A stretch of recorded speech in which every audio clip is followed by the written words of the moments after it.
Bom dia a todos. Sejam bem-vindos ao Joana de Ângeles Encarnados e Desencarnados.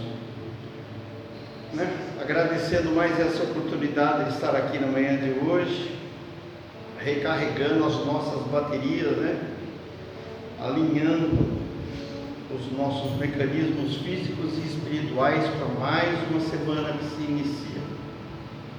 Então vamos fechando os nossos olhos, entrando em sintonia maior com a espiritualidade da casa, com o nosso mentor espiritual, nosso fiel companheiro, nossos mentores, fiéis companheiros que nos acompanham, nos orientam, agradecendo a Deus e a Jesus por tudo aquilo que nós temos, por tudo aquilo que passamos e suportamos. Que todos aqueles que não puderam estar aqui na manhã de hoje, que possam receber essa energia do Cristo renovadora para a sua matéria, para o seu espírito. Lembremos que todos os desencarnados que aqui estão nesse exato momento permaneçam nessa casa, onde sempre serão assistidos, orientados, tratados, todos, sem distinção alguma. Muito obrigado, meu Deus e meu Jesus, que o nosso companheiro Paulo na manhã de hoje seja ainda mais intuído pelo seu mentor espiritual e pelos mentores da casa na mensagem do Evangelho de hoje. Tenhamos um bom dia, uma excelente semana, graças a Deus, graças a Jesus.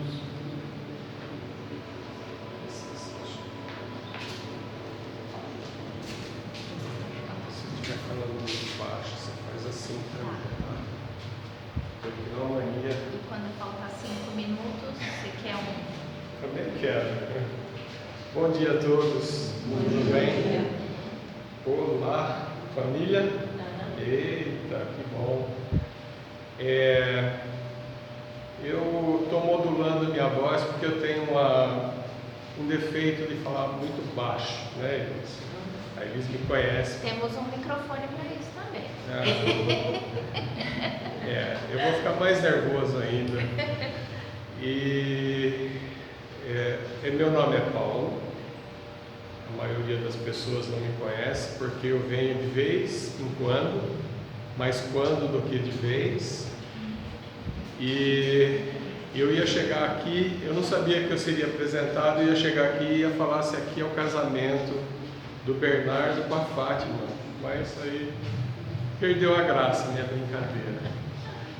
Eu vou fazer uma pequena e humilde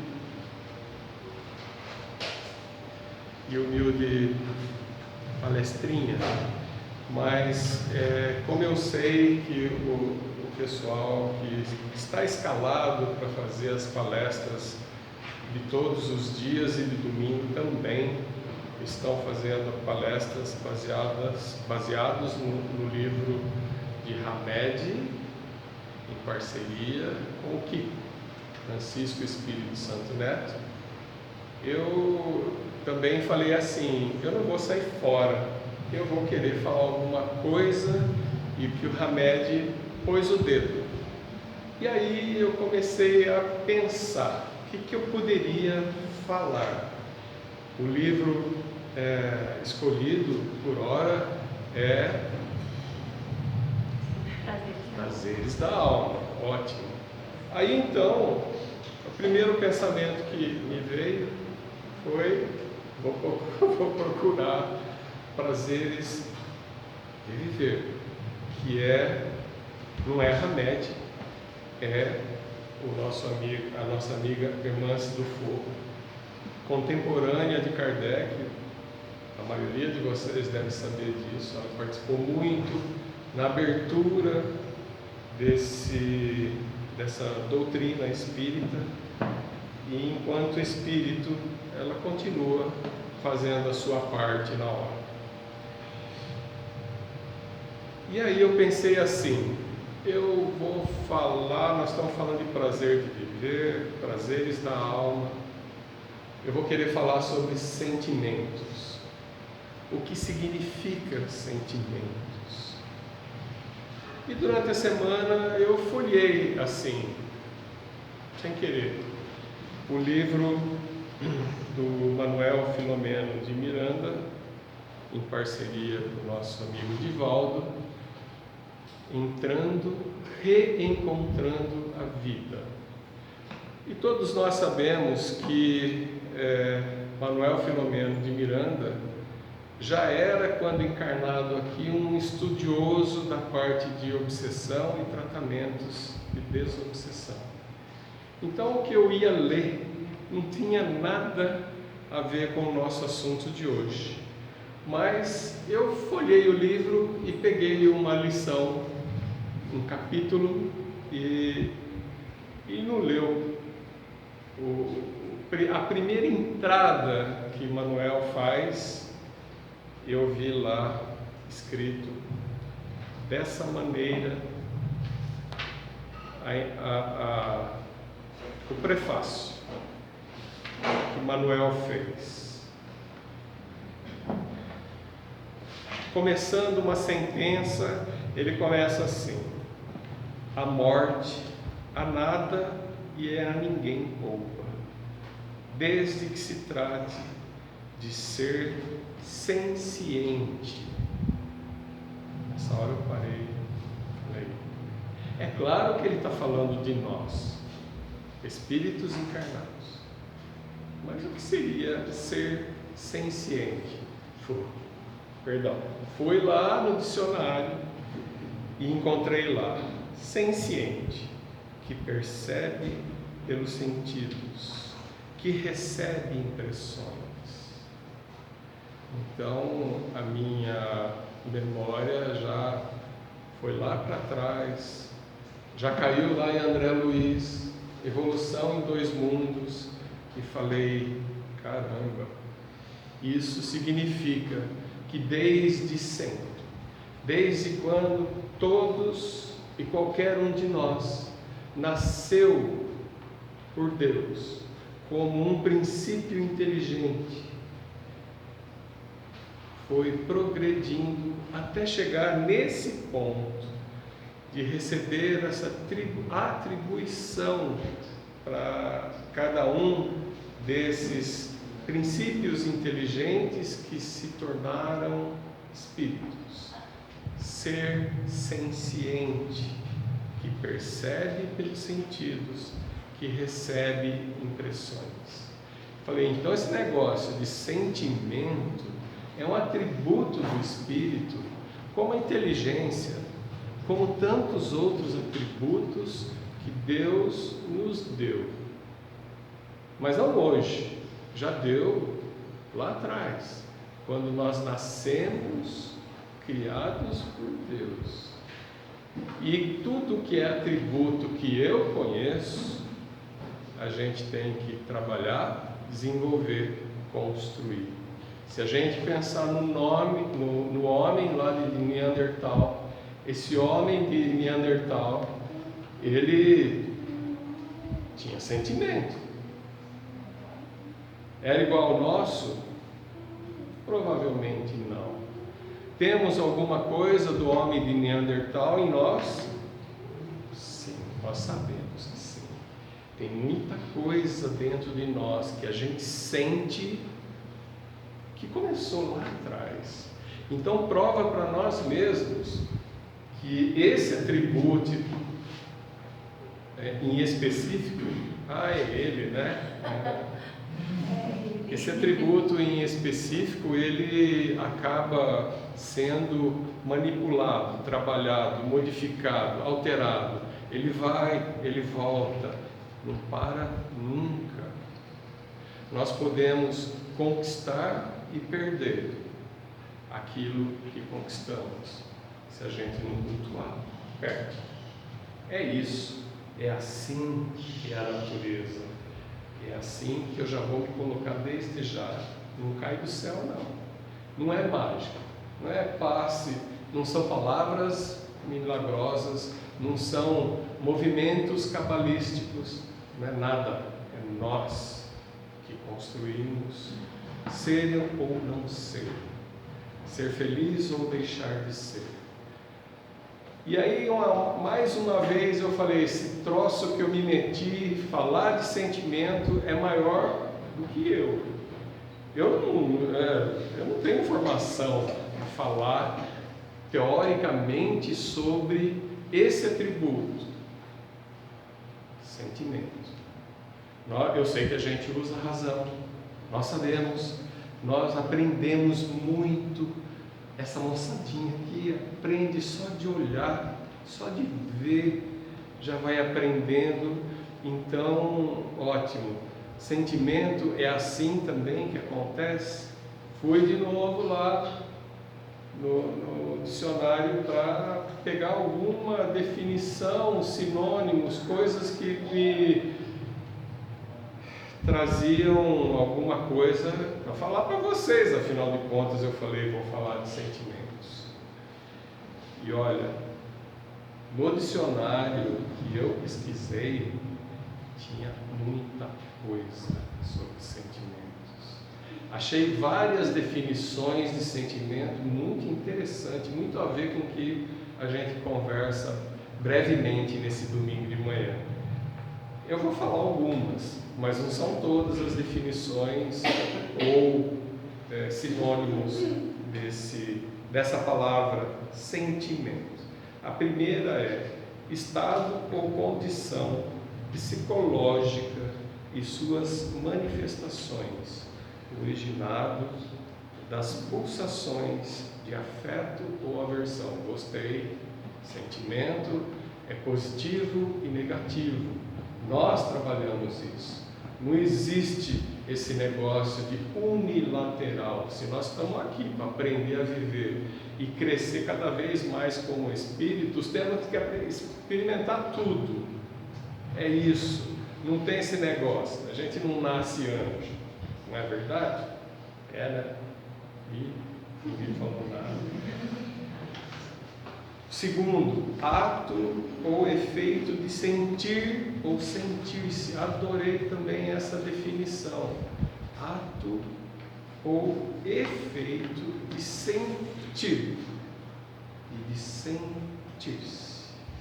Sentir cada um de vocês, o mundo, a comunidade, onde nós estamos, e sentir-se. Olhar para dentro, o que eu estou fazendo, como é que eu sou mesmo, como é que eu desejo caminhar, qual é a minha ambição de vida, o que eu quero, afinal de contas, dessa vida. Tem a ver com sentimento, não tem a ver com pensamento. Ah, mas eu penso. Você pensa para construir uma ideia, um planejamento. Mas é você que sente a vida, é você que capta o que está acontecendo ao seu derredor. Se você está trabalhando, você não tem tempo de ficar olhando assim para a pessoa e falar, aquela pessoa lá, você sente. E eu escutei num filminho bobo assim, que uma pessoinha assim, estava escutando um adulto falar, e a mulher chega na sala e fala assim, você está conversando sobre o que? Eu estou explicando para ela como que é que eu sentia a vida quando eu fazia meditação lá na... ela não vai entender. Ele falou, não, ela está sentindo o que eu falo. E é um filme hollywoodiano, não tem nada a ver de muito. Eu falei, uau, que bacana, a turma está me ajudando a falar sobre sentimento. Olha, gente, isso vai longe. O importante é que me remeteu de novo a não esquecer que nós começamos lá atrás, desenvolvendo tudo para chegar hoje aqui. Nós somos, sabe, a melhor figura de nós mesmos no hoje. Se alguém não está contente com o que é, pensem numa coisa: você é a melhor versão de você mesmo agora. Putz, quer dizer então que não passar, não passa paninho não. Pensa nisso. Se hoje você acha que tem alguma coisa que não está legal, tenta construir e arrumar, porque para trás a gente só vai encontrar pior do que hoje. Hoje vocês podem acreditar, é melhor. E eu vou parar por aqui do dicionário. Mas eu pensei assim, cara, eu preciso que o Hamed me dê um chance, assim, sabe? Eu queria falar um negócio para todo mundo falar assim: epa, agora você conseguiu me chamar a atenção. E fui eu atrás de uma frase, qualquer coisa, um pensamento de Hamed. E olhei na minha estantinha lá, vi um livrinho desse tamanhinho assim, de cor amarela, que se chama Águas da Fonte, Hamed com o Kiko. Hamed falou, tem várias sentenças, esse livrinho é bom, é difícil de eu ver ele por aí, chama Águas da Fonte, e são pequenas frases que às vezes a gente precisa de uma para alavancar, né?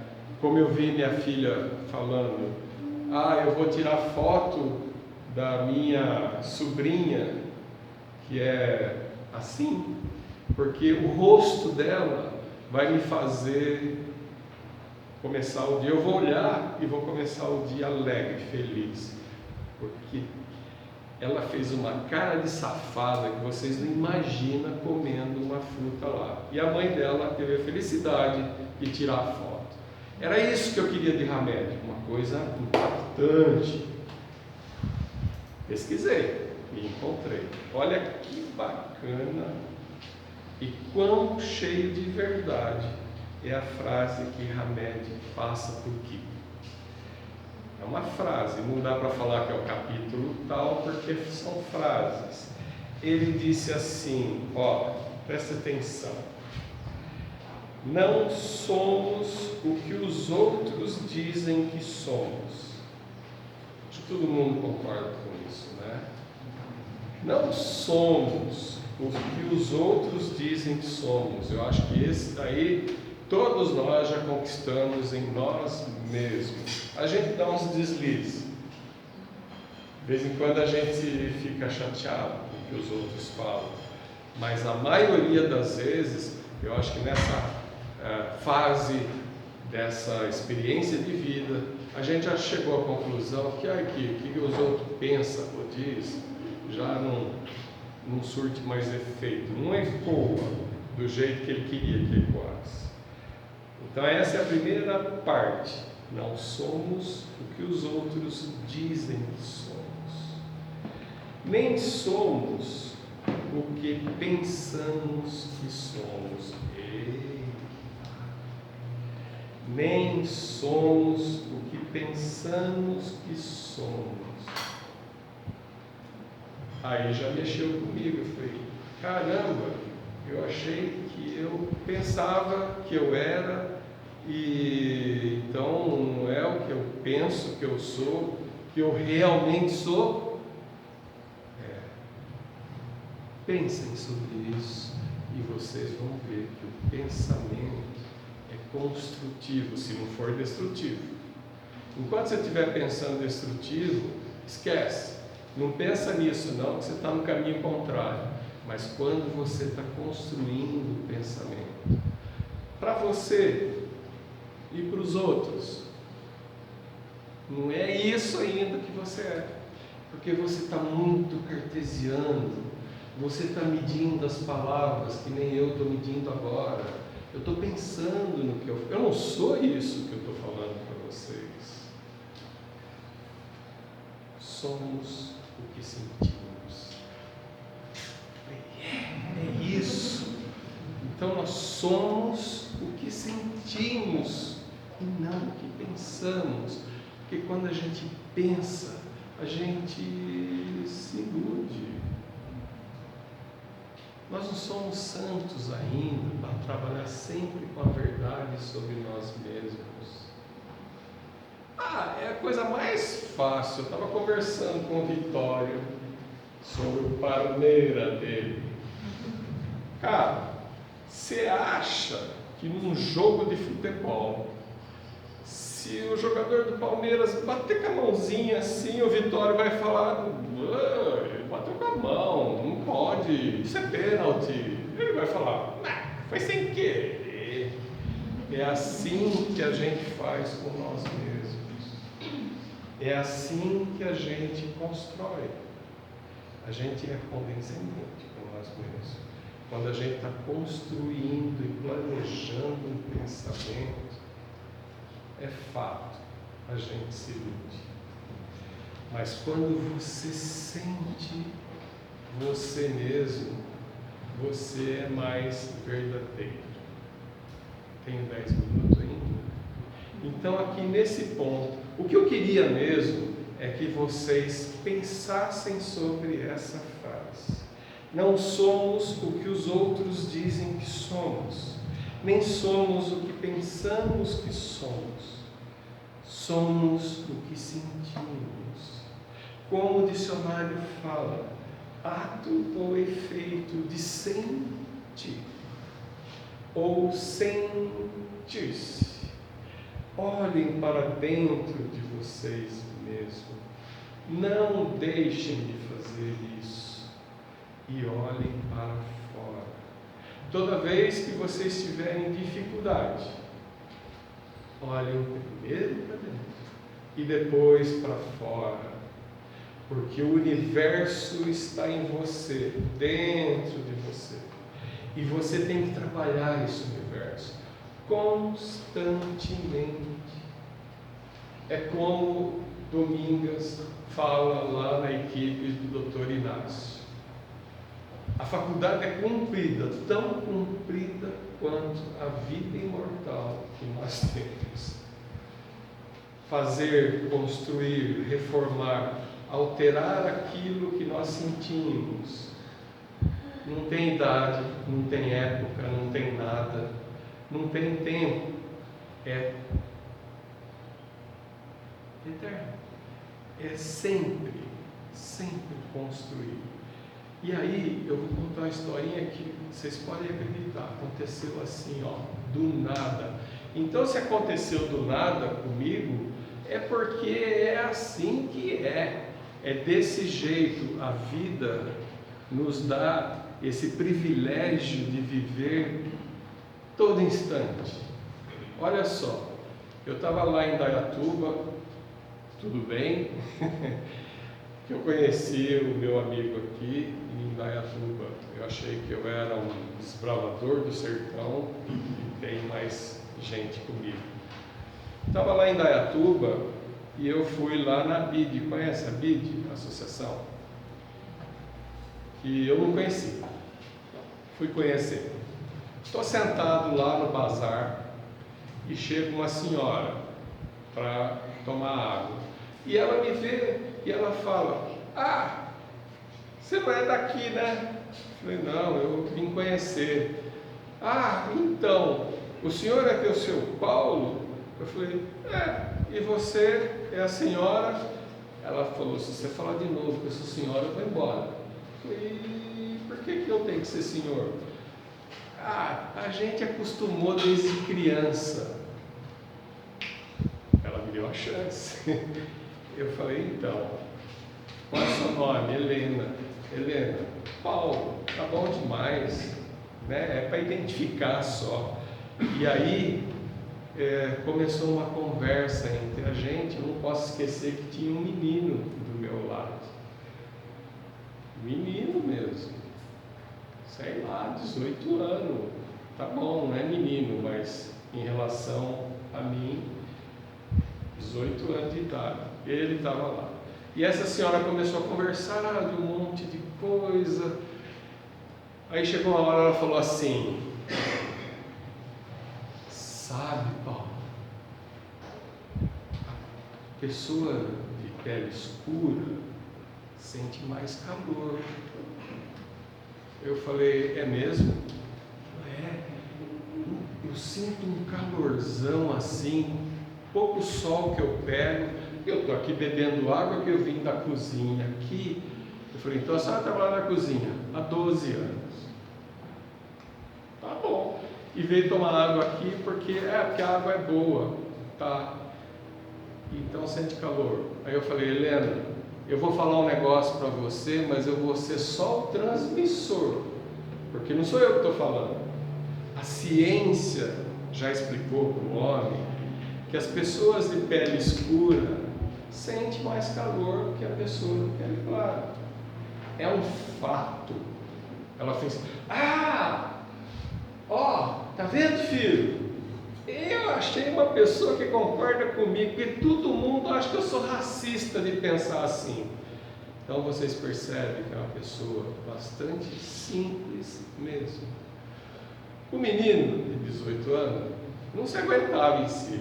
Ele rachava de rir do jeito que ela se expressava. Legal, e aí passou uma pessoa, o Paulo falou que é verdade, eu sinto mais calor. Eu falei, e sente mais frio quando está frio, porque você perde mais calor. O Paulo falou, eu falei, não sou eu, Helena, é a ciência. Então é bom a gente aprender, formar o pensamento, porque a ciência nos ensina muita coisa. A ciência de viver ensina também. E aí ela olhou para o menino, que eles são conhecidos, obviamente, e falou, ô filho, fala para mim, você sente racismo, não sente? Ele estava lá mexendo numa coisa que ele fez até assim, sabe? Ele endireitou a coluna, pensou, a Helena olhou para mim e falou, ele sente racismo. Eu entendi o que ela quis dizer. Se ele tinha dificuldade de se aceitar. E aí ele olhou para mim e falou assim, na verdade, quando eu era criança, eu não sentia nada disso. Mas aí eu fui para a escola, e na escola começou o bullying. E com o bullying eu aprendi que eu tinha uma cor diferente dos outros. E aí eu tive muita dificuldade de aceitar a cor da minha pele. E eu, falei, ufa, nós já estamos falando de sentimento. E está acabando? Nós já estamos falando de sentimento. E isso é o que eu queria. Porque ele tinha um sentimento, trabalhou esse sentimento, e então, com a religião ajudando ele, ele começou a se aceitar na cor que ele tinha. E para minha surpresa, porque eu tenho 1 minuto só, a Helena falou assim, sabe, seu Paulo, agora eu pensei que quando eu era criancinha, tinha uma menina branquinha, de olhos azuis, cabelos loiros. Eu tinha uma raiva dela ser desse jeito. Eu queria pegar ela de pau de qualquer jeito. Falei, E agora? Ela falou, agora eu tenho orgulho de ser preta. Adoro ser preta. Eu aprendi que foi Deus que me fez assim. Fechei com chave de ouro, porque olha só, sentimento lá de um jeito na infância, que foi trabalhado, pensado, associado com pensamentos e boa vontade. E o sentimento, eu estou falando de um negócio, a cor dela, ela já não tem mais. Muito obrigado, gente, por escutar-me e me dar a chance de falar sobre sentimento. O extenso é um assunto vasto, que vai ter mais gente falando sobre isso. Ok? Eu mesmo faço a prece. Então, eu achei uma prece no meu caderninho, que esse caderninho aqui a gente usava lá aos domingos na casa do Zé Roberto. E também foi assim, abri e achei. Não sei, eu conheço ele há muito tempo, então há 10 anos, esse livrinho. Lições para o alto amor, sentir-se cada um de vocês. E fala assim: paz na alma, deixo-vos a paz, a minha paz vos dou, não vou-la dou como o mundo a dá. Está em João 14:27. Pequena e singela regra que você não deve esquecer na busca do progresso em sua vida pessoal. A vida só melhora na medida em que você melhorar a si mesmo perante a vida. Esforce-se para superar a ilusão do comodismo que te inclina a querer as bênçãos da vida por meio de circunstâncias mágicas ou por fórmulas imediatistas de felicidade fugaz. Evite as fugas e os adiamentos. Resolva agora o que puder. Assuma o quanto antes o que consegue. Construa seu destino. Essa é a única regra consistente e segura de aquisição do verdadeiro sucesso, acompanhado de júbilo interior. O mérito dessa construção inclui elevada soma de esforço pessoal. E você jamais conseguirá isso sem passar pela escola do sacrifício, da persistência e da coragem de cumprir o seu dever. Ame-se, mesmo adotando esse desafio. Melhore sua vida pelo esforço correto, e as leis naturais responderão em seu favor na hora certa, trazendo-lhe a alegria e a paz do Cristo em tua alma eterna. Que assim seja. Graças a Deus.